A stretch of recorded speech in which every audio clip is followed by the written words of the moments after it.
Assalamualaikum warahmatullahi wabarakatuh. Saya Rizky Ayu Rahmaningsi dari TMT 3A. Di sini saya akan sedikit menjelaskan tentang salah satu teori belajar behavior, yaitu teori classical conditioning.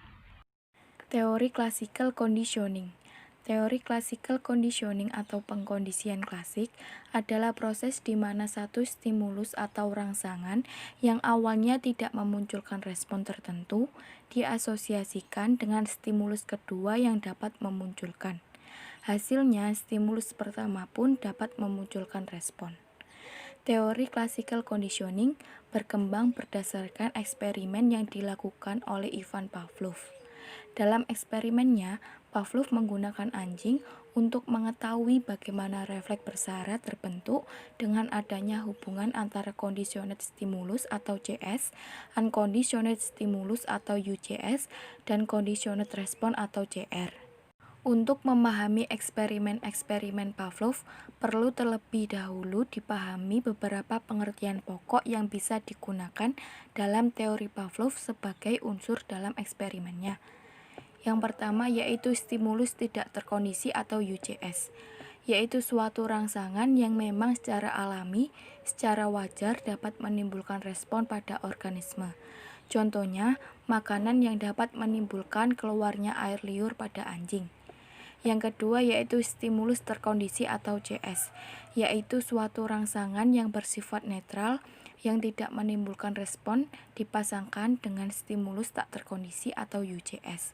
Contohnya, bunyi bel adalah stimulus netral yang dipasangkan dengan stimulus tidak terkondisikan berupa makanan. Yang ketiga yaitu respon tidak terkondisi atau UCR, yaitu refleks alami yang ditimbulkan secara otomatis atau dengan sendirinya. Contohnya, mengeluarkan air liur. Yang keempat yaitu respon terkondisi atau CR, refleks yang dipelajari dan muncul akibat dari penggabungan CS dan UCS. Contohnya, keluarnya air liur akibat penggabungan bunyi bel dengan makanan.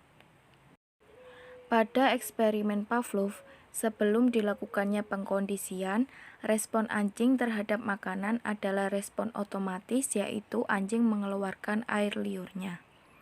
Tetapi respon anjing terhadap bunyi bel adalah tidak mengeluarkan respon apa-apa. Tujuan Pavlov dalam eksperimen ini adalah memunculkan respon pada saat anjing mendengar bunyi bel. Maka Pavlov mengasosiasikan makanan dengan bunyi bel. Saat pengasosiasian, ternyata anjing mengeluarkan respon berupa air liur saat mendengar bunyi bel dan melihat makanan. Asosiasi ini dilakukan berkali-kali, sehingga pada akhirnya anjing mengeluarkan respon ketika mendengar bunyi bel karena berpikir akan ada makanan setelah bunyi bel tersebut. Hasil-hasil dari eksperimen Pavlov tersebut ternyata sangat berguna bagi pengembangan teori belajar, karena jika diambil kesimpulan yang bertitik tolak dari asumsi eksperimen Pavlov adalah bahwa dengan menggunakan rangsangan-rangsangan tertentu, perilaku manusia dapat berubah sesuai dengan apa yang diinginkan. Contoh penerapan classical conditioning dalam pelaksanaan pembelajaran. Misalnya, agar siswa menguasai materi tertentu, siswa akan diberikan stimulus tertentu yang dikondisikan. Misalnya, dalam belajar matematika, operasi bilangan, agar siswa menguasai materi tersebut, guru memberikan soal kepada siswa. Bila siswa dapat menjawab dengan benar, maka akan diberikan hadiah berupa tambahan nilai. Jika hal itu dilakukan berkali-kali dan menjadi terbiasa menyelesaikan soal yang diberikan, diharapkan dengan sering terbiasa mengerjakan latihan soal, siswa akan punya pengalaman dengan bentuk-bentuk soal dan pada akhirnya dapat menyelesaikan materi dan menyelesaikan suatu permasalahan dengan mudah. Mungkin itu yang dapat saya sampaikan, kurang lebihnya saya mohon maaf. Sekian dan terima kasih. Wassalamualaikum warahmatullahi wabarakatuh.